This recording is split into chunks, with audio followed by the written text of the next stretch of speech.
Добре дошъл. Благодаря, че си тук.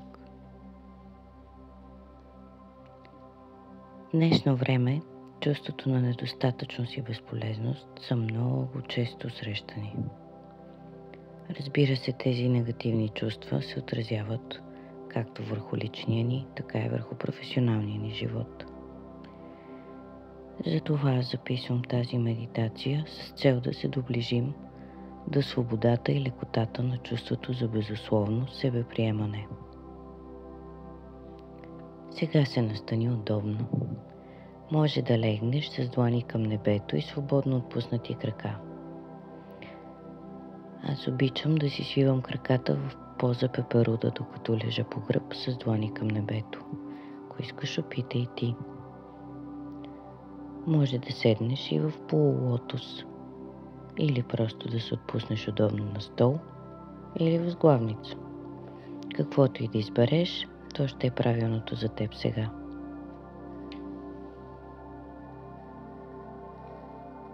Затвори очи. Отпусни се. Поеми дълбоко въздух през носа. Усети го как минава през дробовете и издува гърдите и корема ти. Сега издишай отново през носа и този път усети как корема и гърдите ти спадат, а въздухът излиза топъл. Още веднъж. Дишай. Издишай. Вдишай. Издишай. Сега ще си направим пълно мисловно сканиране на тялото. За целта съзнателно прекарваме вниманието си през всяка част, започвайки от пръстите на краката си и изкачвайки се бавно нагоре към гърдите. След това минаваме през ръцете, раменете, врата и главата чак до косата. И там, където усетим напрежение, се опитваме да го освободим чрез дишане.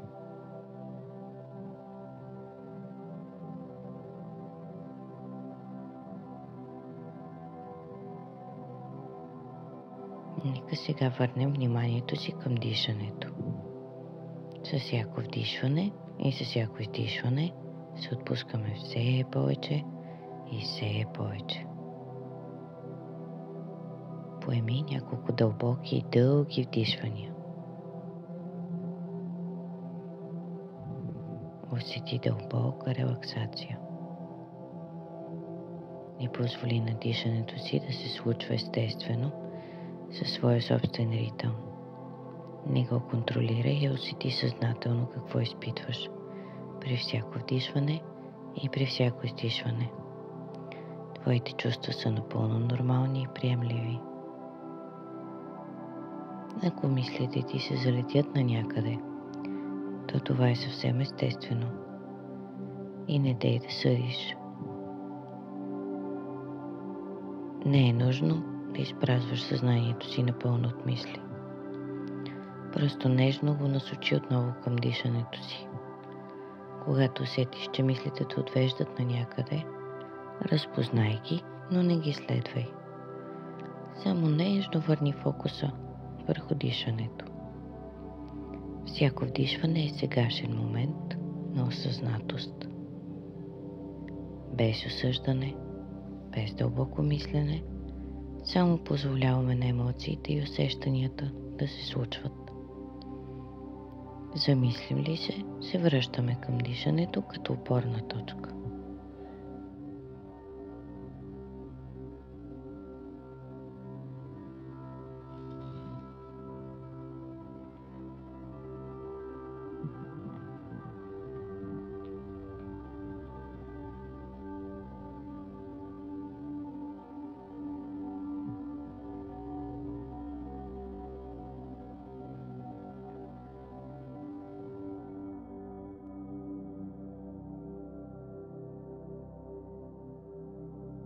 Себеприемането означава да приемаш себе си точно такъв, какъвто си, без желание какъв искаш да си. Практикуването на себеприемане е голяма крачка към свобода и щастие, но не е никак лесно, защото за него е необходимо да знаеш и запечаташ дълбоко в сърцето, душата и съзнанието си, че си напълно достатъчен такъв, какъвто си. Означава да се чувстваш добре в кожата си, да приемаш емоциите и мислите си. Също така означава да си в хармония с това, което вече си успял да постигнеш и това, което тепърва ти предстои да постигаш. Означава да приемаш всички свои качества, както и всички свои недостатъци. Означава да се приемаш такъв какъвто си, а не такъв какъвто искаш другите да те виждат. Себеприемането не означава да търсиш награда, било то от себе си или пък от другите, ами означава, че имаш усещането вътре в себе си, че си обичан просто защото си ти. Когато обичаш и приемаш себе си, ти си автентичен и можеш да си вярваш.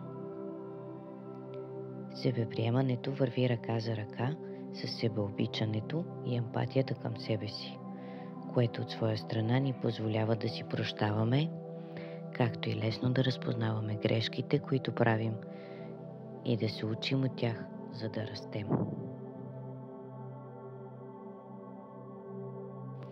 Когато обичаш и приемаш себе си, ти знаеш кой си и си цял.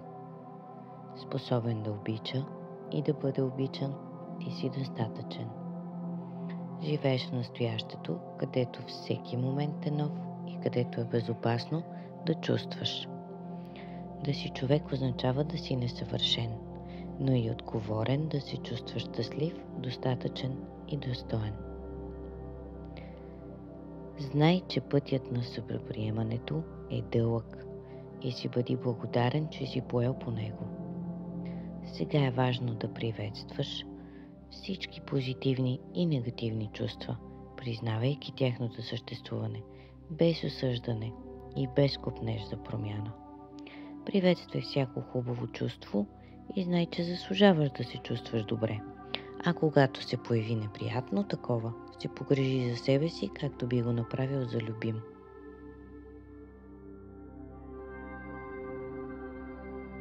За да се обичаш истински, трябва да се освободиш от всички поведения и мисли, които ти пречат. Освободи се от всичко свое, което може да действа против теб. Пусни негативната енергия, замести я с позитивна и създай място за приемане. Освободи се от осъждащи мисли, както и от сравнения. Освободи се от неосъществени и неосъществяеми очаквания. Освободи се от своите минали версии. Освободи се от негативното говорене на и за себе си. Освободи се от срама. Освободи се от вината. Нека сега всичко това се стопи и напусне тялото ти завинаги.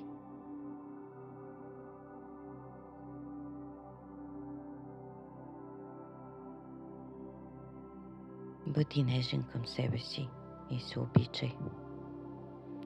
Съзнателно се върни към физическите си усещания в сегашния момент. Поеми дълбоко въздух и постави ръце на сърцето си. Покани в това нежно сърце чувство на любов, чувство на приемане и чувство на благодарност. А сега те моля да повториш след мен. Сега се харесвам. Сега се обичам. Всичко започва от мен.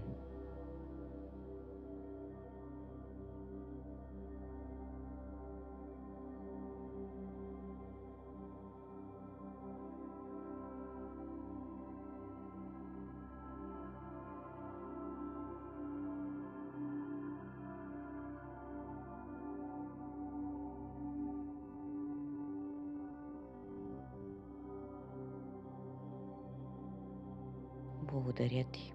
Бъди си благодарен и ти. Запази тази енергия и нека денят ти бъде прекрасен.